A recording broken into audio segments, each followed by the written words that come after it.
I'm Jim Carroll. I'm a future trends and disruptive innovation expert. And for over 25 years, I have appeared on stage around the world, providing insight to organizations on what they need to do to align themselves to a world in which the future belongs to those who are fast. Organizations like Disney, the World Bank, NASA, and the PGA of America have had me in for my insight on what comes next and what we need to do about it. And there is no doubt now that in this global economic crisis and the global pandemic that we are now in a new and virtual world, but that leadership insight into trends and innovation is more important than ever before. Since this crisis began, I've been working and putting in place a state-of-the-art broadcast studio in my home in which I can provide so much more than your typical online webinar, multimedia content, interactive guidance with your audience, and customized insight on what they need to do to align themselves to this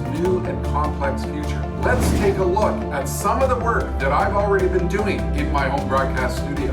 Hi, futurist Jim Carroll, and for over 25 years, I've been speaking on some of the largest stages around the world. I've been busy putting together a series of keynote topics to help you. I have invested well over 1,000 hours in my home broadcast studio, putting together the tools, the capabilities, the infrastructure, and I'm going to share with you 15 tips which will help you because, let's face it, you're overwhelmed by the scope of what you need to do to take your meeting, conference. Hey, how are those Zoom calls working out for you? Well, I will rock your mind in terms of the scope of opportunity. You should consider bringing me in for one of my virtual keynotes. I've been working so hard down here in the home studio. I'd invite you to reach out to me to have a discussion, and I will bring you into my home broadcast studio to give you a tour of what is possible and how we can take your team forward into this new and complex world in which we need to think big, start small, and scale fast.